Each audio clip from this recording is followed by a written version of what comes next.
enseña sobre la Virgen, es decir, los dogmas. Esto que todos tenemos que creer, todos. Segundo bloque, ¿qué es lo que el pueblo de Dios ha dicho sobre la Virgen? Y está reflejado en las letanías. Y así, durante unos meses, estuvimos meditando en algunas de esas letanías, esos piropos que han salido del corazón de la gente sencilla. El tercer bloque, ¿qué es lo que la Virgen ha dicho de sí misma? Son las apariciones marianas. Jerarquía, pueblo y la propia Virgen. A este tercer bloque lo dediqué la conferencia del mes pasado y quisiera dedicar esta conferencia de ahora. Ya saben ustedes, ya de antemano les pido perdón, soy una calamidad a la hora de organizar mi tiempo y es curioso que sea capaz de dar un testimonio en televisión de 5 minutos y sea incapaz de hablar solo una hora. Es un problema muy antiguo, pero es que esto me pasa de una forma especial cuando hablo de la Virgen. Puedo dividir y subdividir el tema y da igual, cada tema hablo como si fueran varias horas lo que tuviera que seguir hablando. Seguramente que a ustedes les pasa lo mismo, ¿no? Cuando uno se pone a hablar de la Virgen, el tiempo pasa con una enorme velocidad. Les decía a ustedes el mes pasado que las apariciones marianas, y que me voy a referir solo a las aprobadas por la Iglesia, las apariciones marianas podían a su vez dividirse en 3 grandes capítulos, que por supuesto estaban entrelazados. Apariciones que tenían un objetivo claramente materno, auxiliador, apariciones donde la Virgen María se mostraba como la madre que acude en socorro, en auxilio de sus hijos. Una aparición de este tipo, de la cual hablé el mes pasado, la aparición del Pilar en Zaragoza. Otra aparición de la cual hablaré hoy, aunque sea brevemente, la aparición de Nuestra Señora en Lourdes. La Virgen se muestra como el auxilio de los cristianos, el consuelo de los afligidos, la salud de los enfermos. Un tipo de aparición tiene ese objetivo. Otro bloque de apariciones eran apariciones donde lo más importante tenía un carácter dogmático. La Virgen enseñaba algo, daba una doctrina, a veces con respecto a ella misma. Un caso concreto es la doctrina de Lourdes, donde la Virgen no solamente se muestra como la salud de los enfermos, sino que habla de ella, ustedes saben, como en la última de las apariciones en Lourdes, Santa Bernadette le pregunta, porque el sacerdote le ha dicho que se lo pregunte, que quién es esta señora. Y la Virgen dice, yo soy la Inmaculada Concepción. Y acababa 4 años antes, había sido aprobado el dogma de la Inmaculada, de que María fue concebida sin pecado original, y la Virgen habla de ella y se presenta ante el pueblo de Dios con la autoridad que tiene una aparición, se presenta refrendando lo que la jerarquía de la Iglesia acababa de presentar como un dogma. Por lo tanto, bloque de apariciones que tienen sobre todo un carácter dogmático. Tercer bloque de apariciones, aquellas en las cuales lo que predomina es el carácter profético. Y cuando digo carácter profético, y de estas son sobre todo de las que voy a hablar hoy, cuando digo el carácter profético, me refiero a lo que era en el Antiguo Testamento el profetismo. Todos ustedes han oído hablar de los profetas, ¿verdad? Isaías, Jeremías, ¿verdad? Pero a veces hay un concepto un poco equivocado de lo que es el profeta. El profeta no es un adivinador del futuro. Profeta es, para mucha gente, el que dice lo que va a pasar mañana. En realidad, profeta es alguien que habla en el nombre de Dios, que trae un mensaje para el pueblo en el nombre de Dios. Y fíjense, es distinto del concepto de redentor, de Mesías, de Salvador, porque el redentor lo que trae es la redención, la salvación. Claro, eso lleva consigo un mensaje. El profeta trae simplemente un mensaje. De parte de Dios te digo, y es un mensaje de advertencia, de esperanza, de consuelo, es un mensaje de parte de Dios. Bien, pues algunas de las apariciones de María son apariciones con un marcado quinte carácter profético. En los primeros siglos, y el mes pasado es ciertamente el tiempo sí que me devoró y no pude hablar ni siquiera de la aparición de Guadalupe, que es una de las principales apariciones que han tenido lugar de Nuestra Señora. En los siglos anteriores, casi todas las apariciones están enmarcadas en estos 2 primeros bloques que les he dicho. María se muestra como la madre que viene a consolar, a sostener, a auxiliar a sus hijos que están pasando momentos de dificultad, o bien María viene a mostrar algo de ella misma refrendando las enseñanzas de la Iglesia. Pero a partir del primer tercio del siglo XIX aparece un tipo de la Virgen se aparece con un tipo de aparición que no me atrevo a decir que nunca había existido, pero que prácticamente nunca había existido, probablemente nunca, que son estas apariciones de carácter profético. Por eso la primera aparición a la que me quiero referir hoy, de las 4 que voy a hablar hoy, 3 tienen este carácter, que son la aparición de María de la Rivillac en París, 1830, la aparición de Nuestra Señora de Fátima, 1917, y la aparición de Nuestra Señora en Ámsterdam entre 1945 y 1959. Hay más, pero yo, como les digo, solo me refiero a aquellas que están aprobadas por la Iglesia. Probablemente alguno diría con razón que Medjugorje es también una aparición profética, pero hasta que la Iglesia no lo apruebe oficialmente, prefiero no tratar nada que a alguno le pueda resultar polémico. Con estas 3 es suficiente para decirles el mensaje que quiero transmitir esta tarde. En 1830, Nuestra Señora se parece a una joven religiosa de las hijas de la Caridad de San Vicente de Paúl en el convento que tiene la Rivillac. Yo no sé si ustedes han estado allí, se lo recomiendo. Aparte que es un barrio precioso de París, un barrio elegante, discreto, el convento te produce una sensación muy sobrenatural. Es, por otro lado, un sitio muy sencillo. Un niño se aparece a la religiosa por la noche en su habitación, un niño en el convento, y le dice, date prisa que la Virgen te está esperando en la iglesia. La monja, me parece que tenía 21 años, Catalina Labouré, que no era todavía Santa Catalina Labouré, baja a la capilla y después de un momento se aparece Nuestra Señora. Bueno, la Virgen le dice algo,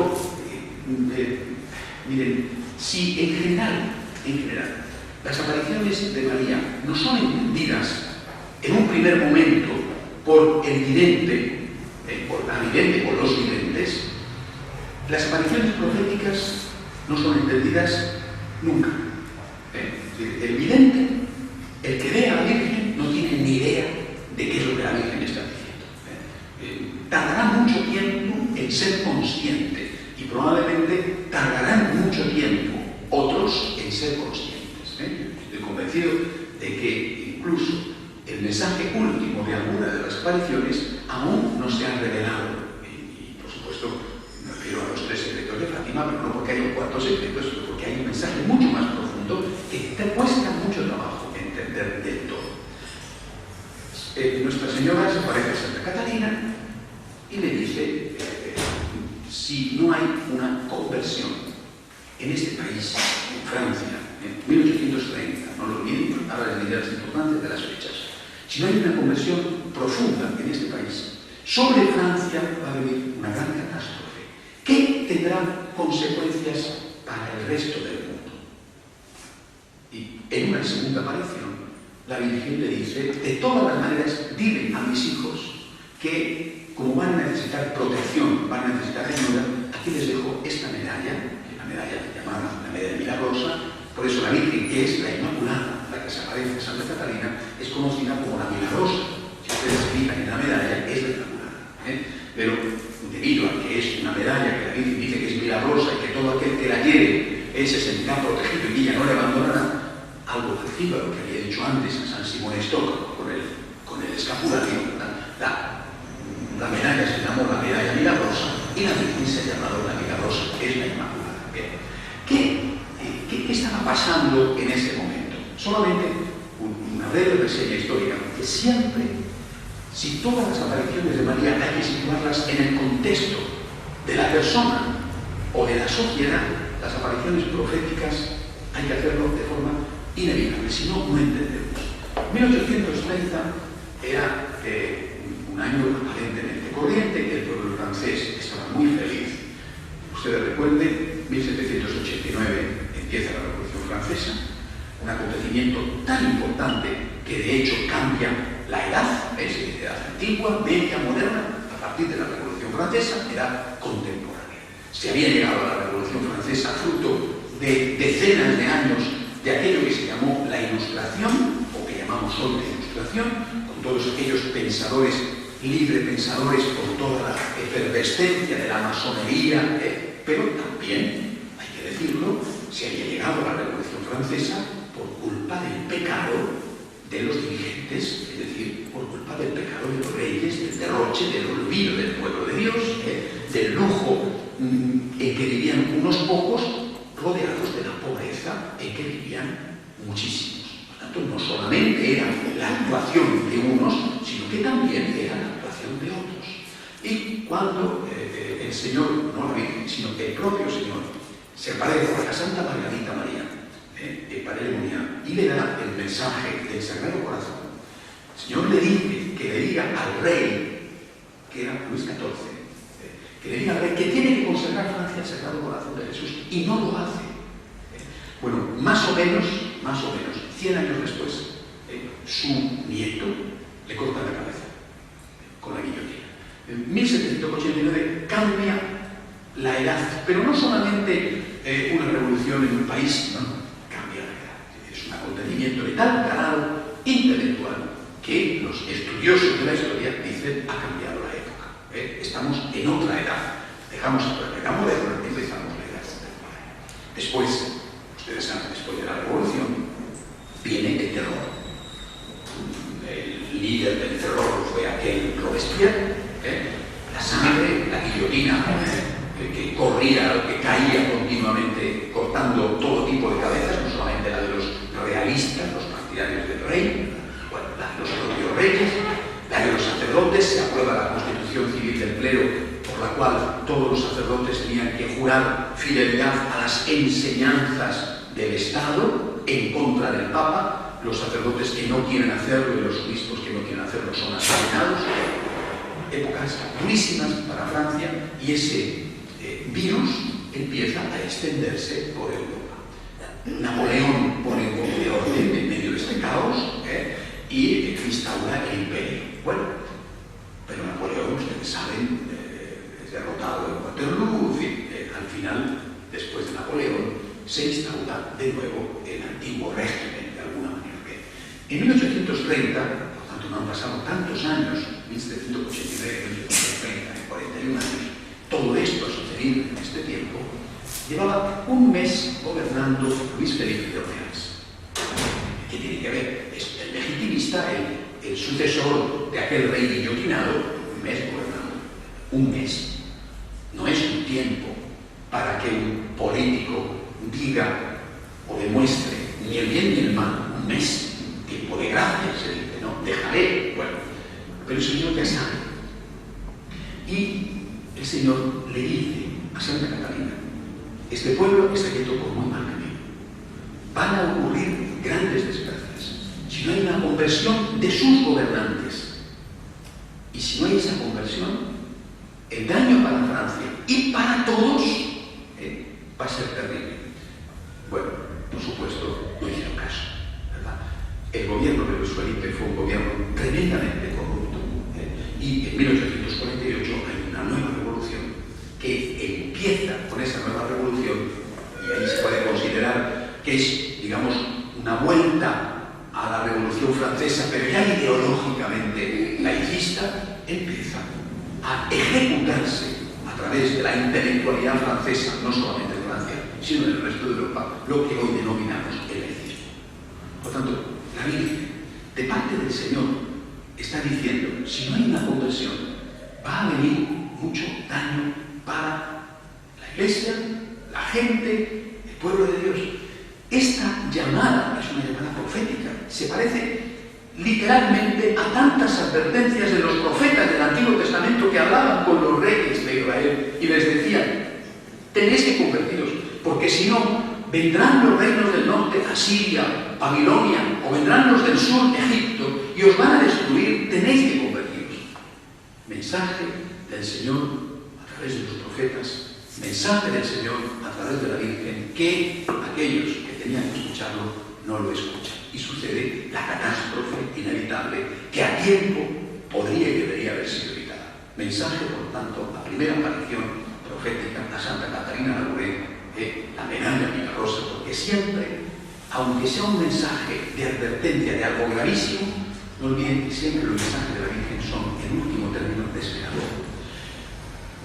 Después de esta aparición, una aparición más clásica, 1858, la aparición de Nuestra Señora en Lourdes, a Santa Bernadita, Santa Bernadette de Soubirous, con estos dos mensajes que les he dicho. Por un lado, María se presenta como la salud de los enfermos, el consuelo de los afligidos, y por otro lado ella dice de sí misma lo que 4 años antes había proclamado el concilio, es decir, que ella es la Inmaculada Concepción. Aunque la devoción a Lourdes seguro que está presente en todos nosotros, y probablemente todos nosotros hemos ido a Lourdes más de una vez, me van a permitir que de este tema, que no digo que no sea importante, pase para centrarme en las otras dos apariciones. 1830, 1858. Cambiamos de siglo. El mundo avanza en este mundo secularizado cada vez más, el mundo avanza en su alejamiento de Dios. 1917. Se está en plena Primera Guerra Mundial.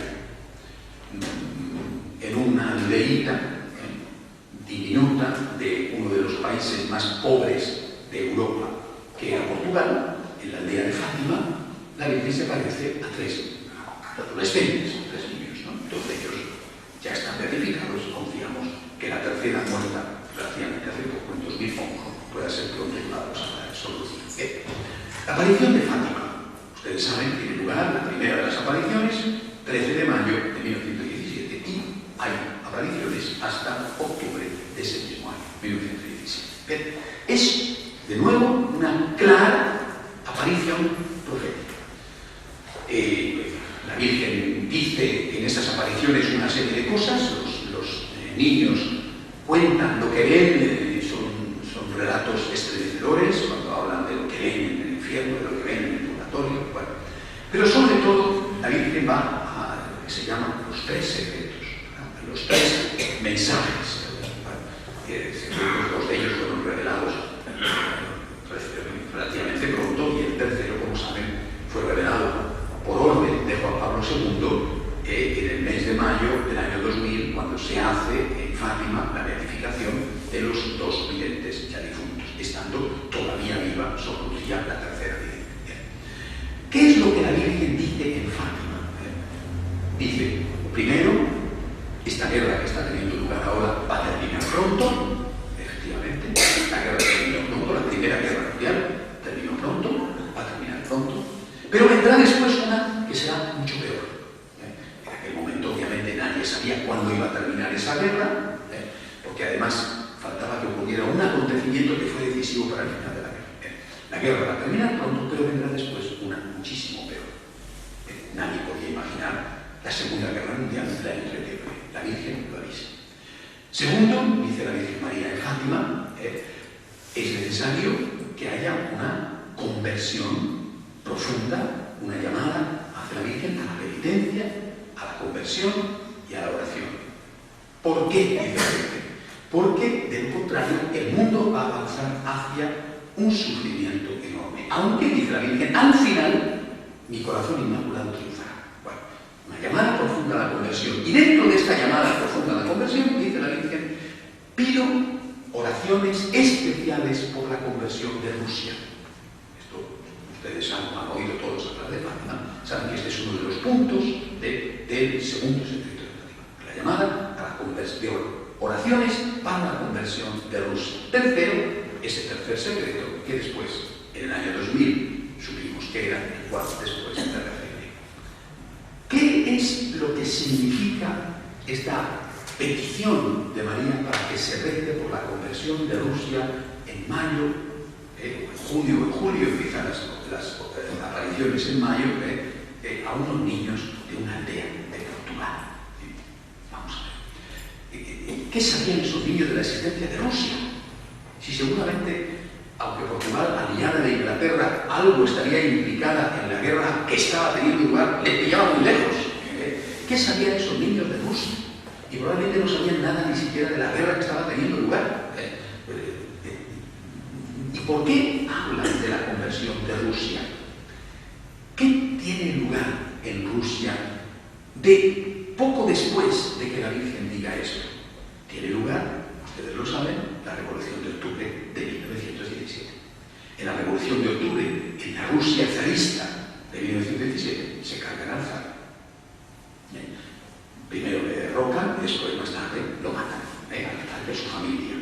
Durante un breve periodo de tiempo hay una especie de gobierno revolucionario, digamos, no sé si llamarlo democrático, en fin, no sé, tal Kerensky, pero después Lenin llega al poder, se hace con el poder y desaparece Rusia, que empieza a llamarse Unión de Repúblicas Socialistas Soviéticas. Por tanto, el marxismo, que ya existía, ya era la ideología puesta en marcha por Marx, todavía no había tenido su lugar de asentamiento, de experimentación, todos los desastres, no solamente contra la Iglesia Ortodoxa o la Iglesia Católica, sino contra tantos miles de personas, millones de personas, por supuesto, en lo que fue la Unión Soviética, pero también en tantos países de Europa y del mundo. Todavía hoy, y estamos a 20 años de la caída del muro de Berlín, hay países que padecen las consecuencias de la dictadura marxista. Ahí está Cuba, por ejemplo, o cada vez más Venezuela, o cada vez más Bolivia, o cada vez más Ecuador, o cada vez más Nicaragua, etc.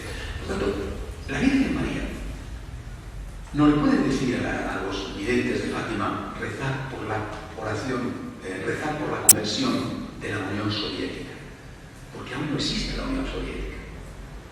La Virgen María dice rezar por la conversión de Rusia, porque en ese momento era Rusia lo que existía, no existía la Unión Soviética. Si no hay conversión de Rusia, vendrán grandes males para la humanidad. Y dice la Virgen, dice, para que esto suceda, para que la conversión de Rusia tenga lugar, ¿qué tiene que ver Rusia? Podía pedir la Virgen que se convirtiera a Francia, que era desde un punto de vista intelectual mucho más peligrosa en ese momento que Rusia, que llevaba la Virgen, lo dice, la Comisión de Francia, la Comisión de España, la Comisión de Inglaterra, Rusia. Repito, los niños no tienen ni idea de qué es lo que la Virgen les está diciendo. Pero para que esa conversión de Rusia se produzca, hay que rezar mucho. Y además, hay que consagrar, el Papa tiene que consagrar el mundo al Inmaculado Corazón de María. Bueno, repito, en el mismo año en que se aparece la Virgen, unos meses después, las apariciones de Fátima terminan en octubre tiene lugar la Revolución de Octubre en Rusia, la Unión Soviética, y entonces empiezan a darse cuenta de por qué la Virgen había pedido oraciones para que eso no ocurriera. ¿Por qué cae el zar?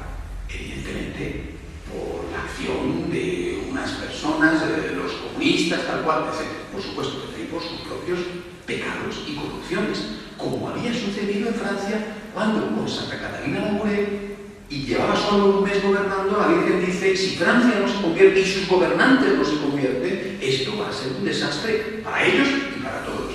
Exactamente igual en Rusia, y eso es lo que nosotros no debemos olvidar, que nosotros tenemos que pensar que muchos desastres suceden no solamente por la acción de los teóricamente malos, sino también por la acción malvada de los teóricamente buenos, o por la inoperancia o pasividad de aquellos que permiten que determinados desastres sucedan. Cuando la Virgen está diciendo que hay que consagrar el mundo al Inmaculado Corazón de María, y que hasta que eso no suceda no tendrá lugar la conversión de Rusia, aquellos no tienen ni idea de qué les están diciendo. Los primeros que escuchan el mensaje tampoco. Pero algunos, después de la Revolución de Octubre y después de que comenzara la influencia comunista en el mundo, empiezan a valorar la importancia del mensaje de Fátima. Y empieza una oleada creciente de peticiones al Papa para que cumpla ese contenido de ese segundo mensaje. ¿Por qué no lo hacen los papas? Porque no son santos, porque no tienen fe. Esto es un misterio que Dios sabrá. Pero ha habido desde el año 17 papas santos, es decir, papas que han visto el peligro soviético, el peligro comunista y que eran santos. Y sin embargo, no lo hacen. No hacen eso que la Virgen ha pedido, a pesar de que Sor Lucía, que entra, como saben, en un monasterio, en un convento, es decir, se lo pide reiteradamente. Y que tantos católicos se lo piden, sobre todo, de una forma especial, después de la Segunda Guerra Mundial, cuando tiene lugar lo que llaman la dictadura, la tiranía del telón de acero. ¿Por qué no lo hacen? ¿Por qué papas como Pío XII, Juan XXIII, Pablo VI? ¿Por qué no lo hace? Juan Pablo I duró un mes, tiempo, ni tú. Bueno, pero ¿por qué estos papas, grandes papas, y yo sinceramente creo que santos papas, Juan XXIII es real, ¿por qué no lo hacen? Pertenece al misterio que solamente Dios sabe. Pero, fíjense, en el año 78 llega a la Catedral de Pedro un papa que procede de un país comunista, que es Juan Pablo II. Sorpresa, temor en el mundo comunista. El Espíritu Santo, esto está muy bien estudiado, logra meter un gol tremendo, porque todos pensaban que Karol Wojtyła era progresista. Los comunistas polacos pensaban que Karol Wojtyła era progresista y propician su elevación a arzobispo de Cracovia, que lleva aparejado el cardenalato, pensando que iba a ser un progresista que dividiría la Iglesia polaca, enfrentándose al viejo cardenal Wyszynski, que era el líder del enfrentamiento con el comunismo. ¿Y qué hizo el Espíritu Santo para cegar a aquellos hombres que consideraron a Karol Wojtyła progresista? Si no lo hubieran considerado progresista, no le hubieran dado el placer, no hubiera sido nombrado primero obispo auxiliar, después arzobispo de Cracovia y cardenal. Pero es que algo parecido sucede en el cónclave donde rige el Papa. El pontificado, el acceso de Juan Pablo II al pontificado viene de la mano, un enfrentamiento en el cónclave entre dos tendencias, y sale un Papa de consenso, en el contexto de la muerte en un mes del Papa anterior. Por lo tanto, no podemos elegir a un Papa anciano porque no podemos correr el riesgo de que se nos muera en un mes o en un año, ¿no? Entonces se abre paso a la posibilidad de un Papa joven, 58 años tenía.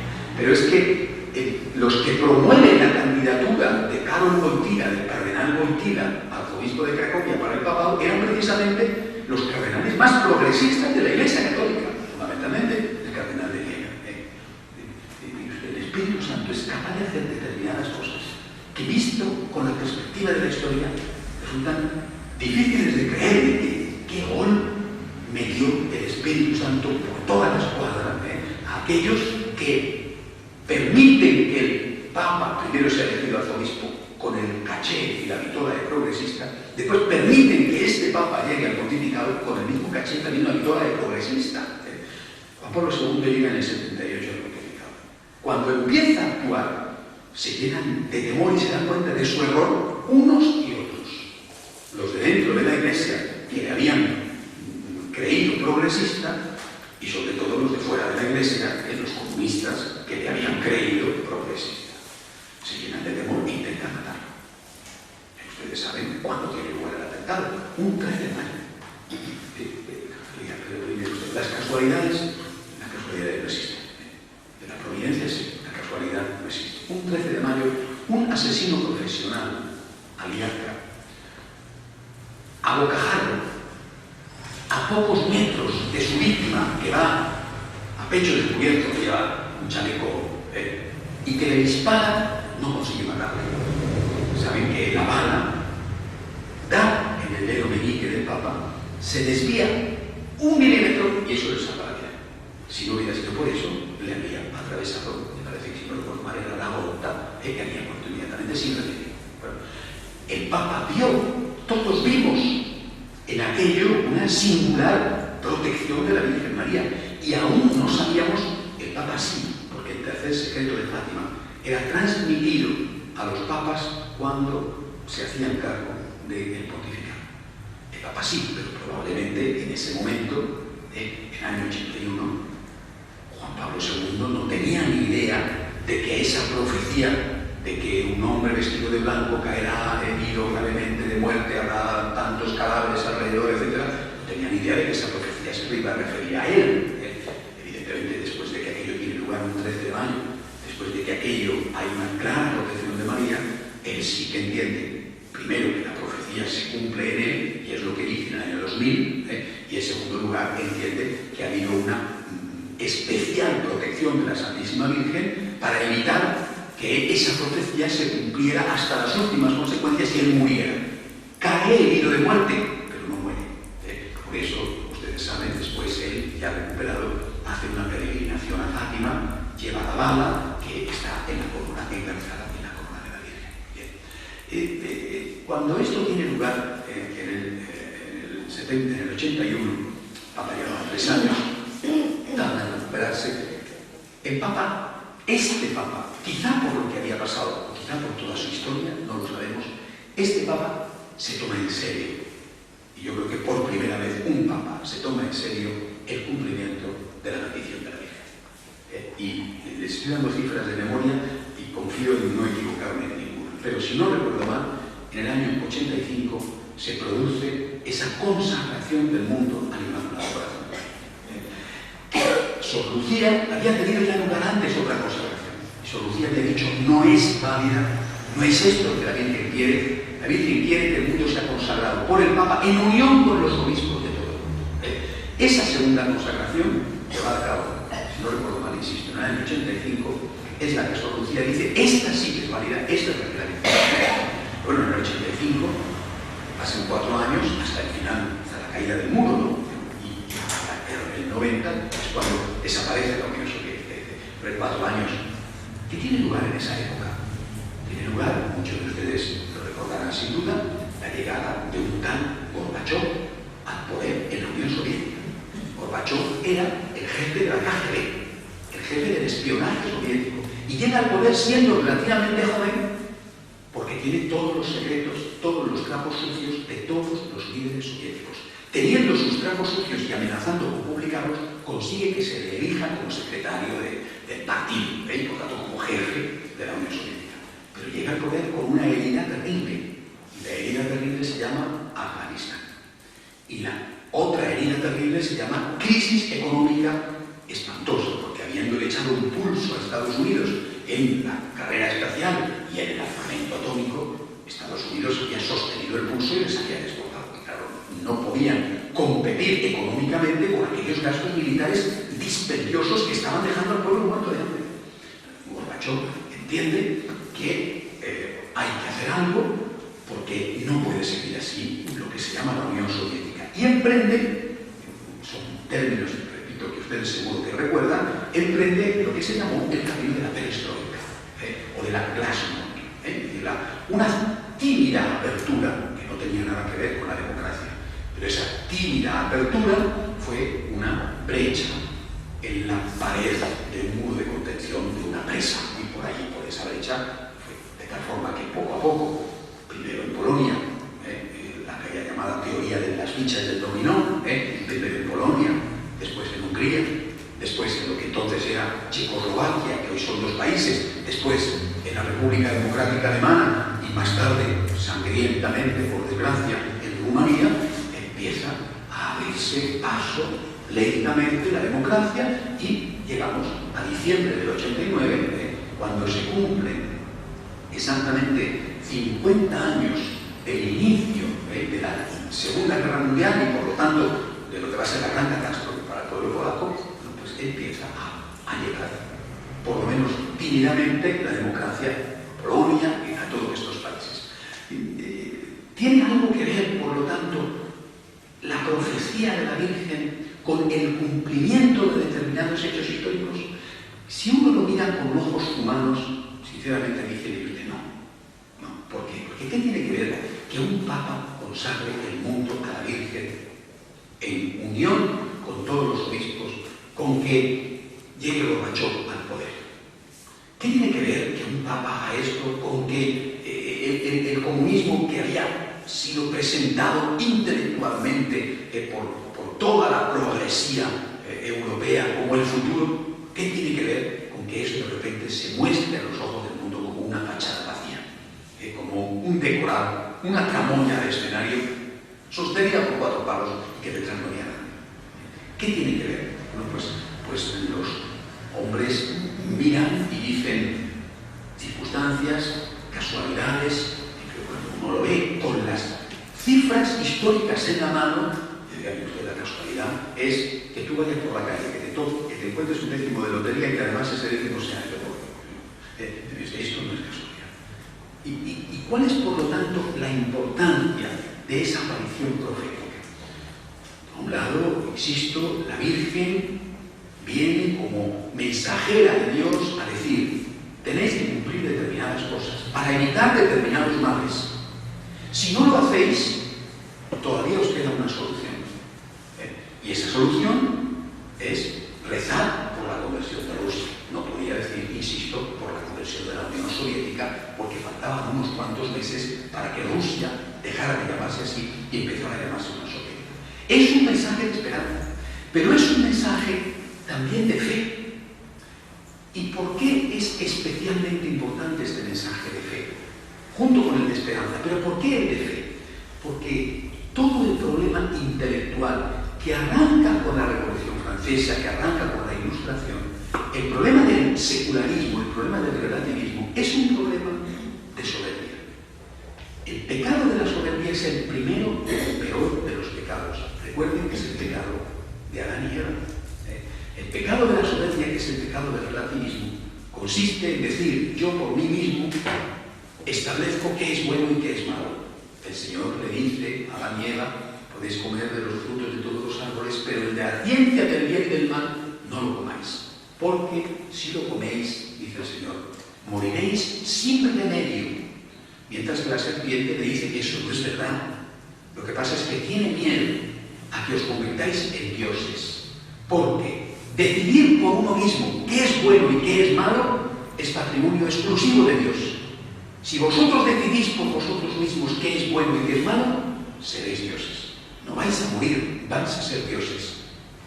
El hombre y la mujer, que quiere ser Dios, como la serpiente, como el demonio, que quiere ser Dios, que quiere sustituir a Dios, deciden por sí mismo qué es bueno y qué es malo. Suplantan a Dios de la sociedad y de la conciencia.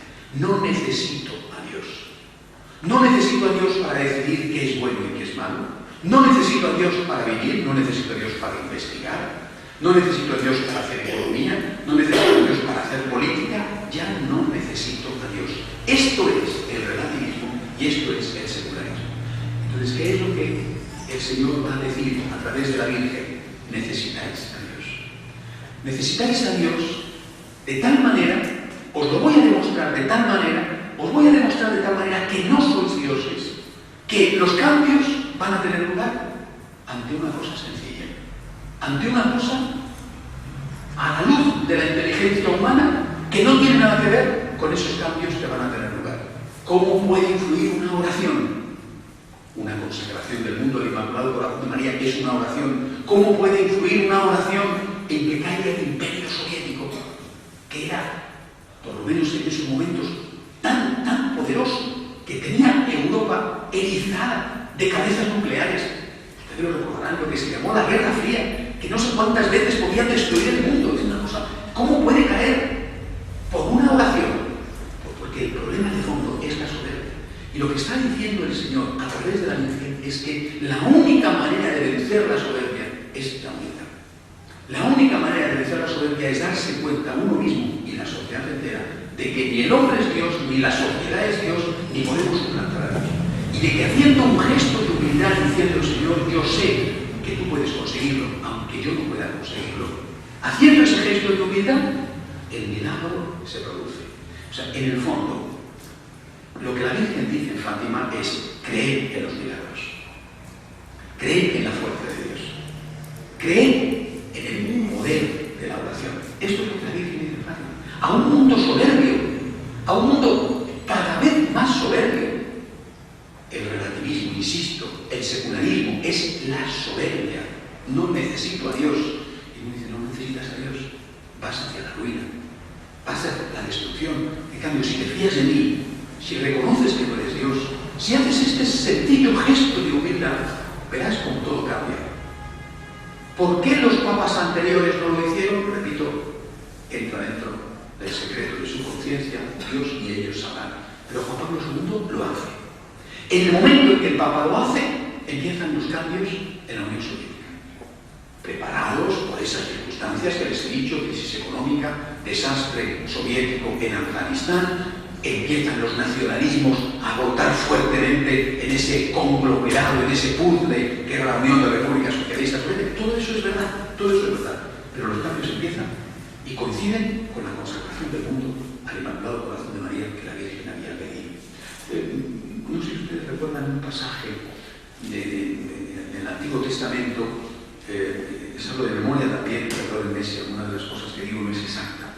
Tiene lugar con el profeta Eliseo.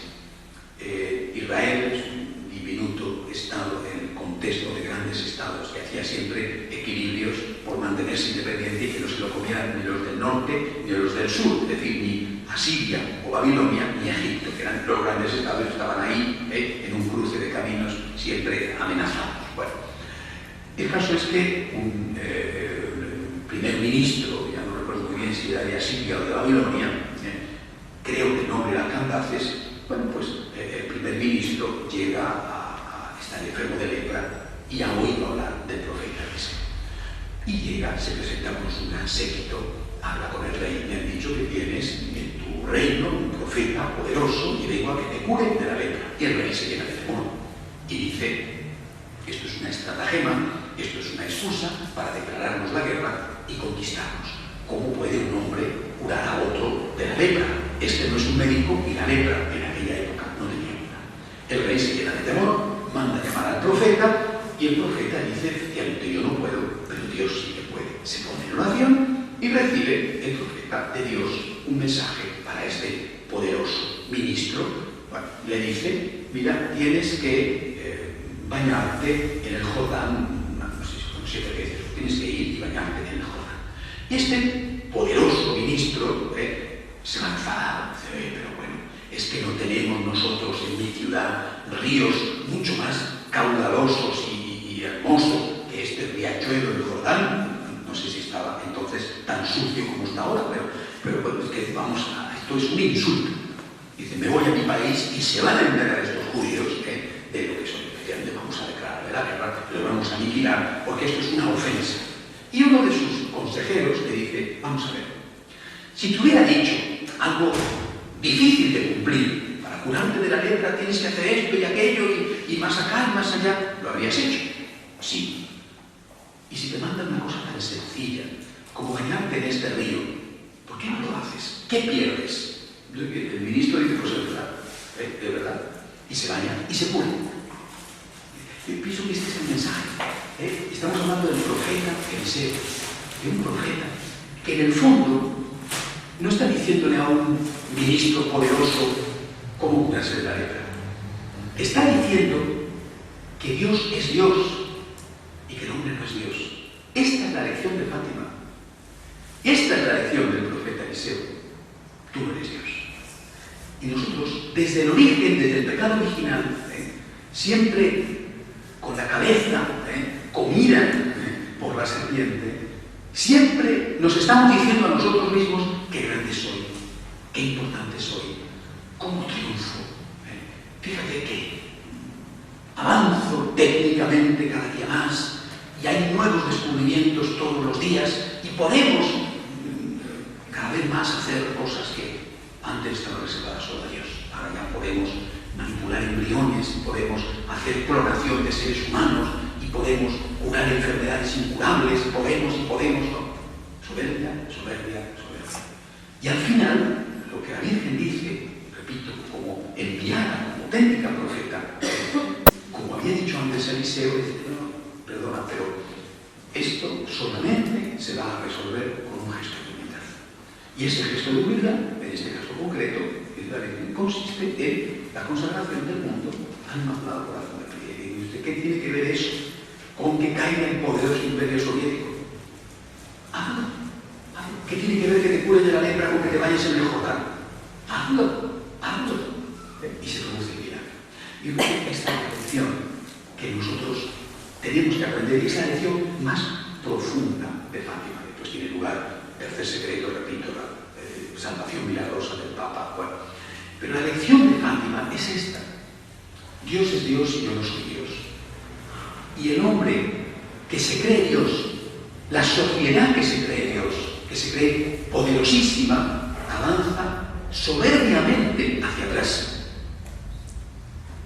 Claro que tenemos más facilidades hoy que nunca, y no son malas, pero somos más felices hoy que nunca. Tenemos más facilidades que nunca. Perfecto, oigan, pero el año pasado hemos matado a 123.000 niños con el aborto. Tenemos más facilidades que nunca, más dinero que nunca. Hemos matado a 123.000 niños con el aborto. Y ustedes saben, porque son datos de esta semana, que en 5 años hemos pasado de 41 millones de habitantes a 46 millones y medio. Y no es porque hayamos tenido muchos hijos, sino porque han venido 5 millones y medio de migrantes.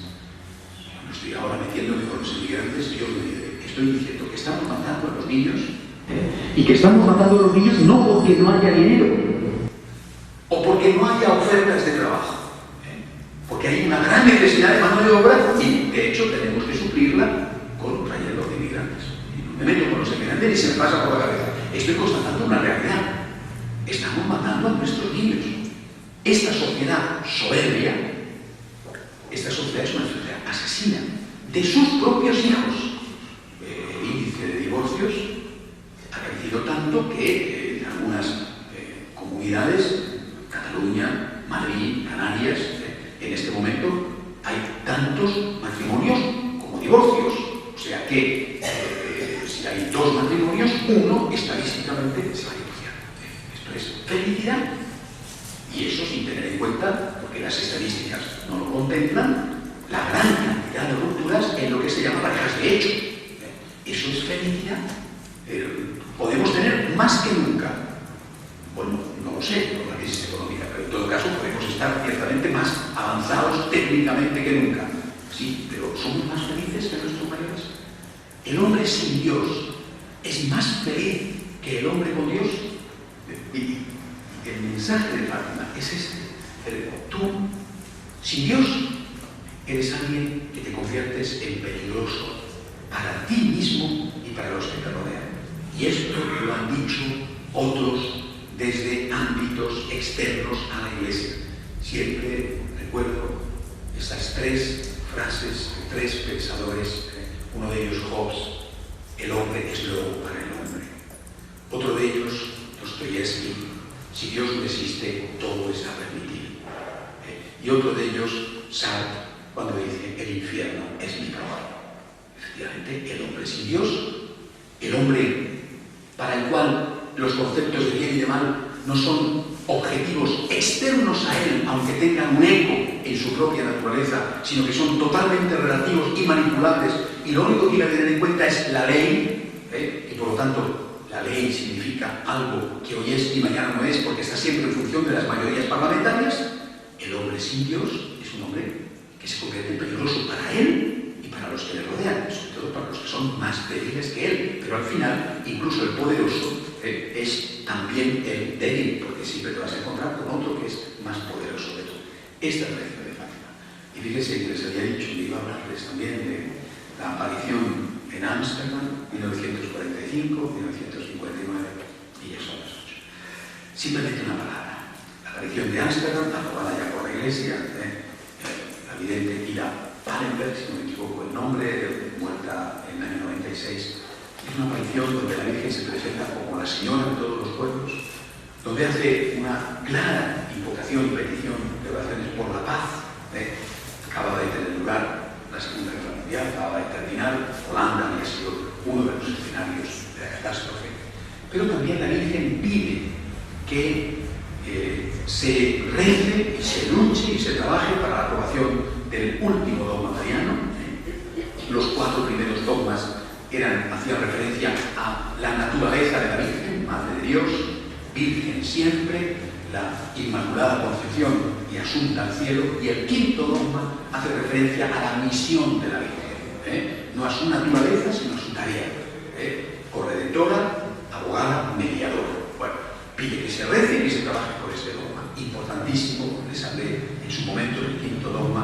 Si no fue la primera, fue la segunda de las conferencias que se puso, y tengo tiempo y puedo entrar en ello ahora. ¿Por qué es importante esta aparición? Yo creo que es importante por el contenido, por supuesto, pero fíjese, Ámsterdam, ¿qué tiene que ver Ámsterdam? Ámsterdam, Holanda. Holanda es el lugar donde las primeras aberraciones de una equivocada aplicación del Concilio Vaticano II empiezan a tener lugar, catecismo holandés. El corazón de la revuelta, en una situación, repito, no tengo tiempo para entrar en detalles, pero que fue gravemente lesiva para la Iglesia en Holanda, por supuesto, después Bélgica, Francia, Alemania, el resto del mundo. Y ahí la Virgen dice, me aparezco aquí, aparte de que ahí haya tenido lugar, ¿verdad?, el milagro, el primer milagro eucarístico, me aparezco aquí para dejar claro que el enemigo sigue siendo el mismo, que el problema sigue siendo el mismo, el secularismo. Pero ahora ya el secularismo ya no está fuera, ahora está dentro. En la Revolución Francesa el secularismo estaba fuera, aquellos pensadores de la Ilustración, ¿verdad? Con el marxismo el secularismo estaba fuera. Ahora el secularismo está dentro, ya ha entrado dentro de la Iglesia. Y es por eso que se aparece la Virgen en Ámsterdam, antes de que esa fiebre aparezca. Las apariciones terminan en el 59, que es cuando es convocado el Concilio Vaticano II. Antes de que el secularismo aparezca, la Virgen aquí pide oraciones, oraciones, oraciones. Estamos ante un peligro terrible. Queridos amigos, estamos ante un peligro terrible, pero tenemos que tener esperanza. Siempre estas apariciones de María han sido apariciones que terminan en un mensaje de esperanza. No digo que lo vayamos a pasar bien, pero vamos a vencer. Y tenemos que vencer, tenemos que resistir y vamos a vencer si estamos unidos al Señor, unidos a la Virgen, agarraditos de su mano, creyendo en el poder de la oración y sabiendo que ninguno de nosotros es Dios y que solamente Dios es Dios. Yo no sé si ha pasado una hora, me parece imposible que haya pasado una hora, es imposible.